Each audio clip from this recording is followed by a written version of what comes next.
What happens when a student rejects his teacher's theory? In the 4th century BC, there was a young man from Macedonia. He entered Plato's academy, but didn't accept his ideas. He found his own way and laid the foundation of science. Tonight, we will discover the story of Aristotle, Alexander's teacher. Before moving to our video, don't forget to subscribe to our channel. Share in the comments which city you're following us from. Now let's begin the journey of the philosopher who looked at the earth instead of the sky. Aristotle was born in 384 BC in the city of Stagira in northern Macedonia. It was a small town, but a special one because it was close to the Macedonian kingdom. His father, Nicomachus, was a physician at the royal court, and this shaped young Aristotle's life. When he entered his father's study as a child, he would see anatomical drawings, medical instruments, dried plants. His father showed him the human body, explained how organs worked. This is how his curiosity about science began, at the court, as a physician's son. However, life taught him pain very early. When he was 10 years old, first his mother died, shortly after his father too. The orphaned child was raised by his guardian Proxenus. Perhaps these early losses made Aristotle someone who thought so deeply.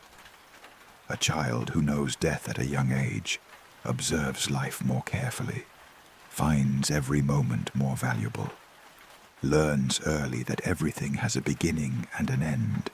Years passed and young Aristotle grew up. Proxenus gave him a good education, but Aristotle wanted more. He didn't want just to memorize poetry. He wanted to understand the world. He wanted to learn how things worked. When he turned 17, his guardian made him a life-changing offer. He could go to Athens and join Plato's academy. Aristotle accepted with excitement. Athens at that time was the world's center of ideas, the capital of philosophers. Plato was 60 years old, and the academy had been open for almost 40 years. The brightest minds were flocking there because true freedom of thought existed within its walls. Young Aristotle boarded a ship and set out from Macedonia toward Athens. He crossed the Aegean Sea, watched the waves. He didn't know that this journey would completely change his life, bring him to the stage of history. When he arrived at the academy, Plato accepted him. The old philosopher liked the young man because Aristotle was intelligent, curious, asked questions tirelessly. The first days were fascinating. Walking in the academy's garden, famous philosophers passed by him. Everyone was debating something. Ideas were flying in the air. There were mathematics lessons, astronomy lessons, philosophy discussions. But over time, something caught his attention, and this attention turned into discomfort. At the academy, everyone was talking about the theory of forms. According to Plato, the things we see in this world weren't real. They were only shadows. The real world was elsewhere, in the world of forms.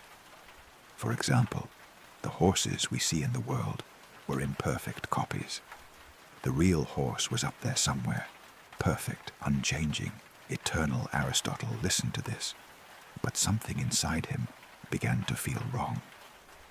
Was there really another world? Why assume something we can't see, can't touch, can't test? The horse before you is breathing, running, neighing, smells of sweat. Isn't this horse real? Why should we say this horse isn't real? This seemed unnecessary to Aristotle, even illogical. But he was still a young student. He kept these thoughts hidden, showed respect to his teacher, but began accumulating questions in his mind.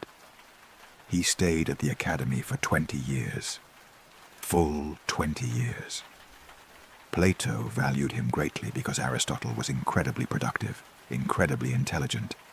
He devoured every text: Homer's epics, Herodotus's histories, Hippocrates' medical writings, Democritus's atomic theory. But he didn't merely absorb. He thought, criticized, took notes, developed his own ideas. The ideological difference between them was growing secretly, but steadily. Plato looked upward, to the sky, to the stars, to the world of forms. To him, reality was there, perfect, unchanging. Aristotle looked downward, to the earth, to stones, plants, animals. To him, reality was here, changing, developing, growing. Plato loved mathematics because mathematics reached eternal truths. The sum of the internal angles of a triangle is always 180 degrees. This never changed. Aristotle loved biology because biology studied life, change, development. From seed comes tree, from egg comes bird. This process was magnificent. Both were seeking truth but looking in different directions. Plato at the stars in the sky, Aristotle at the earth beneath his feet. At the seashore, Aristotle would linger for hours, watching the waves, examining the rocks, collecting sea creatures. He would take mussels, starfish, sea anemones, and bring them to the academy. He would place them on his desk, examine their anatomy, break their shells, draw the structures inside. Other students were surprised by this, but Aristotle didn't care. He was seeking reality here, under his hand, before his eyes. Then, in 347 BC, Plato died. He was 80 years old, had lived a long life. Aristotle felt deep sadness. They had been together for 20 years, had debated for 20 years. He loved his teacher, respected him deeply, but didn't agree with his ideas. This was a sign of philosophical maturity, respecting someone, but not agreeing with them. A new head of the academy was to be elected, and everyone thought Aristotle would be chosen. He was the most senior, most knowledgeable, most productive student. But he wasn't chosen. Plato's nephew, Speusippus, was selected instead. This was a great disappointment, and Aristotle made a bold decision. He left Athens. He was 40 years old, had spent half his life at the academy. Now it was time to emerge from his teacher's shadow and light his own flame. First he went to the city of Assos, on the west coast of Asia Minor. There an old academy friend, Hermias, was the ruler. Hermias welcomed Aristotle enthusiastically and provided him facilities to conduct research. Aristotle relaxed here and finally began doing the research he wanted. Every morning he would descend to the seashore. As the sun rose, he would walk among the rocks, peer into tide pools, examine sea creatures. He would collect mussels, fish, octopuses, bring them home, study their anatomy. He would compare their similarities, note their differences. Which animal belonged to which group? Which ones resembled each other? This is where real science was beginning. He also met Hermias's niece Pythias, and at first an intellectual closeness formed between them. Then this turned into love. They married, and Aristotle was happy for a while. But this happiness didn't last long, because the Persians were threatening Asia Minor. The Persian king declared Hermias a traitor and had him captured. Hermias was tortured, but didn't betray his friends. Finally, he was killed. When Aristotle received this news, he was devastated. He had to flee with Pythias because their lives were in danger. They took refuge on the island of Lesbos. This island was in the middle of the Aegean, a safe harbor. Here, too, he continued his research, because Aristotle didn't know how to stop. He explored the island's lagoons, observed birds, counted their eggs, tracked migration routes. He was noting everything, recording everything, as if he was trying to catalogue the world, to classify everything, to give order to everything. Then, in 343 BC, an unexpected, incredible offer came. King Philip II of Macedonia wanted him to give private lessons to his son Alexander. This wasn't an ordinary request. Alexander was 13 years old at the time, and would one day be the king of Macedonia, perhaps even more. Aristotle hesitated. He had been living in the academic world for years. Would he now return to the court? But then he thought, perhaps I can educate this young prince. Perhaps I can teach him not just war, but wisdom too. Perhaps I can make him a philosopher king. Perhaps I can achieve what Plato couldn't in Sicily. Finally, he accepted this offer and went to Macedonia. The city of Pella was ostentatious but harsh. The palace was full of intrigues.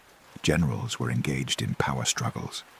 And in the middle was Alexander, 13 years old, blonde-haired, wild, ambitious. He loved riding horses, using swords, but was bored with reading books. Aristotle approached him and tried to show him a different world. First he won his trust, then lessons began.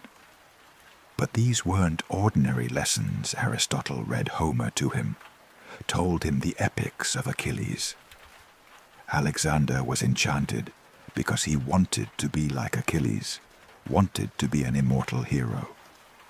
Aristotle read him Greek tragedies, the works of Sophocles, Euripides. Alexander began to understand tragedy, saw what hubris meant, the power of fate. Aristotle taught him ethics, explained what virtue was. Courage wasn't just recklessness, it was bravery combined with wisdom. Aristotle taught him politics, discussed how the ideal state should be. Aristotle taught him science, taught him to observe nature, to be curious, to ask questions.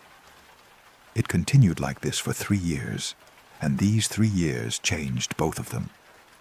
Alexander became a curious, open-minded, thinking youth. He was no longer just a warrior. He was also a thinker. Aristotle saw the power of influencing a young person. He had planted a seed. Perhaps this seed would grow. But when Alexander turned 16, his father left him as regent and went to war. Alexander defeated enemies, brought victories. When Aristotle heard this, he worried because Alexander loved war too much, loved bloodshed too much. At 18, Alexander fought in the Battle of Chaeronea and defeated the Greek cities. Now, Macedonia was the master of Greece. Then Philip II was assassinated, and 20-year-old Alexander ascended to the throne. The era of Alexander the Great was beginning. There was a special bond between Aristotle and Alexander, but this bond was complex. Alexander loved Aristotle and wrote him letters full of praise. During his conquest journey, he sent Aristotle strange animals, unknown plants, exotic stones. He knew his teacher would enjoy examining these things. From India came elephant skin, from Egypt papyrus, from Persia strange plants. But at the same time, Alexander wasn't listening to Aristotle's advice. Aristotle had taught him that Greeks were superior, but when Alexander defeated the Persians, he saw them as equals, even wore their clothing, adopted their traditions. This disturbed Aristotle, because Alexander was changing too much, moving too far away. Alexander conquered Iran, conquered Egypt, went as far as India. He gradually became more despotic, declared himself a god, killed his critics.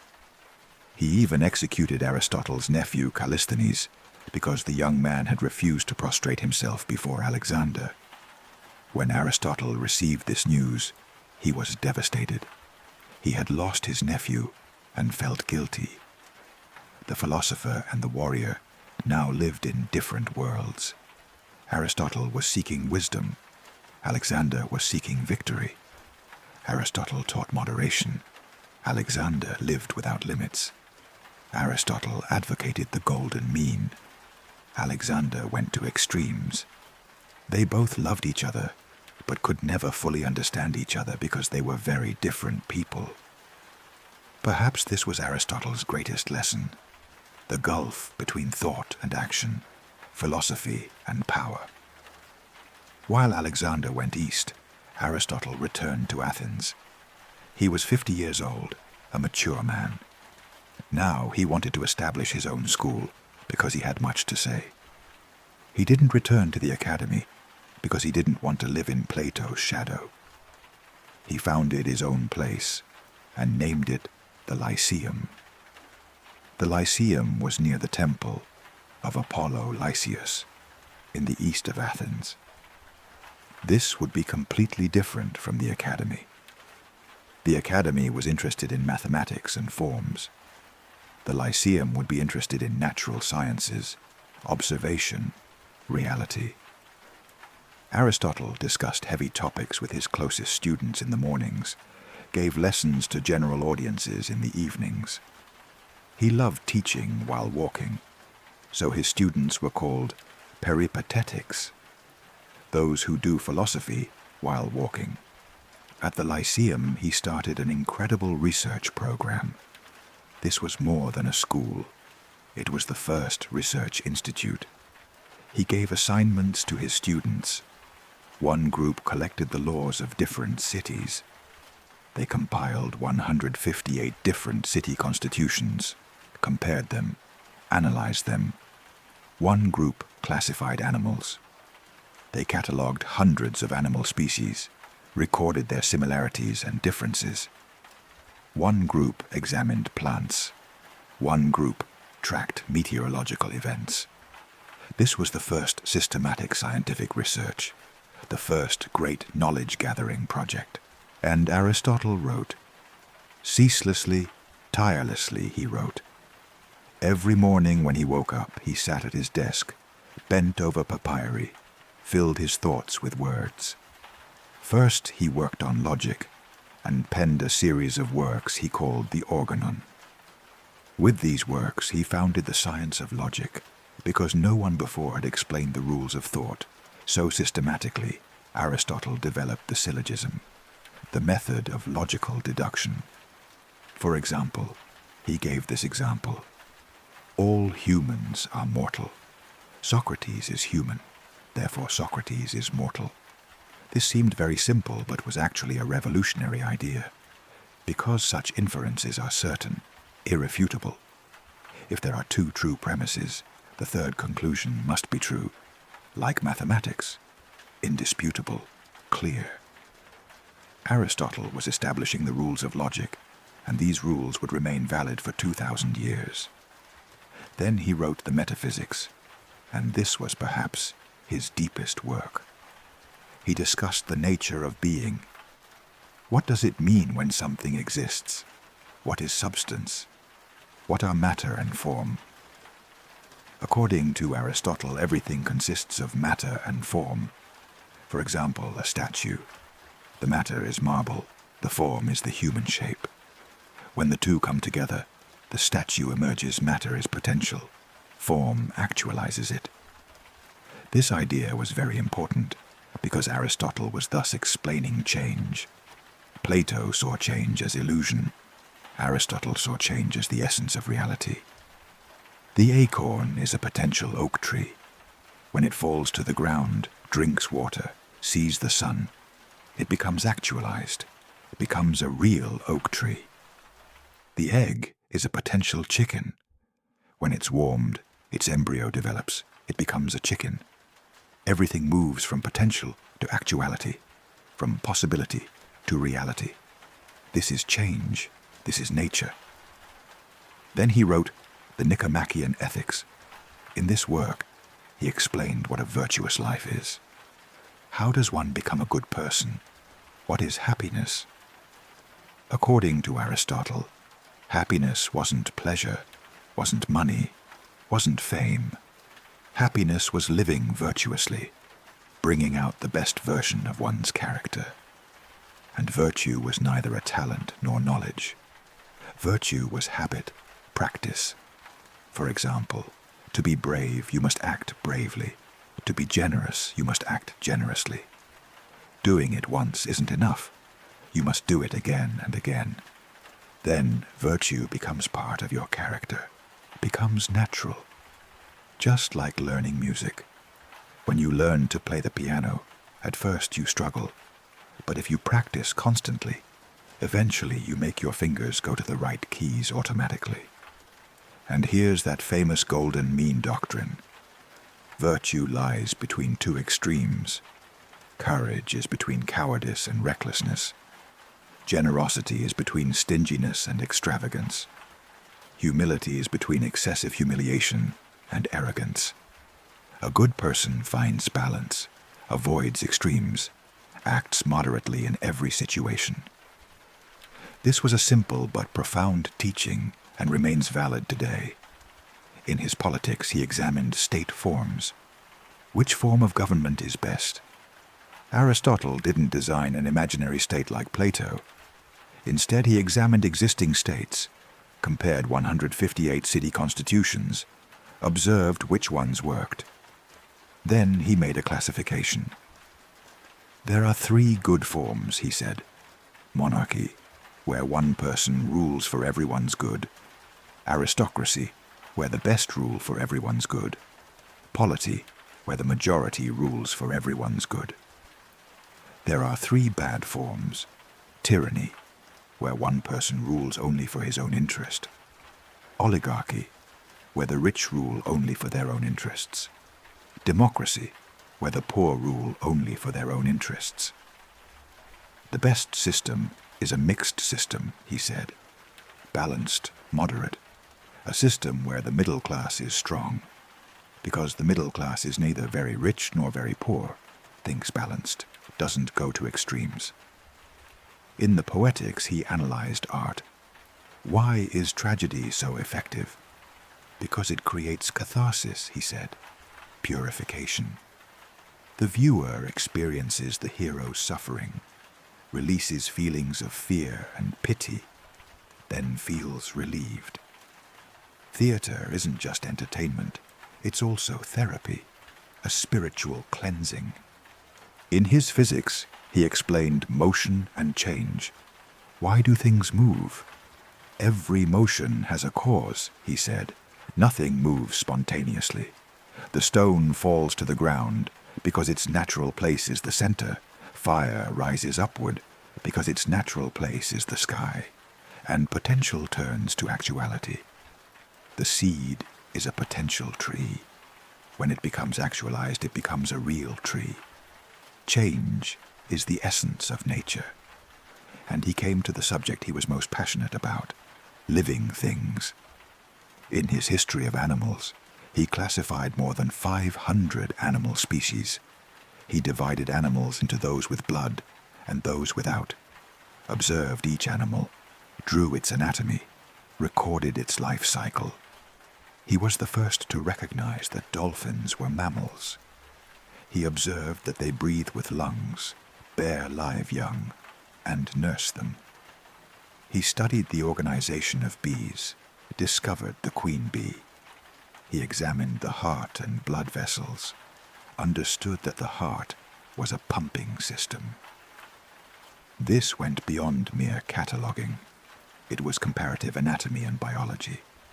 The foundation of modern science was being laid here. Aristotle also developed the doctrine of 4 causes. To fully explain something, we must answer 4 questions, he said. What is it made of? What shape does it have? Who made it? And most importantly, what is its purpose? Why does it exist? For example, let's think of a statue. It's made of marble, has human form. The sculptor made it. It was made to show beauty. Here are 4 questions, all together. The purpose question was especially important, because according to Aristotle, everything had a purpose. The universe wasn't chance, it was full of purposes. The oak acorn grows, because its purpose is to become an oak tree. Every seed carries its own purpose within.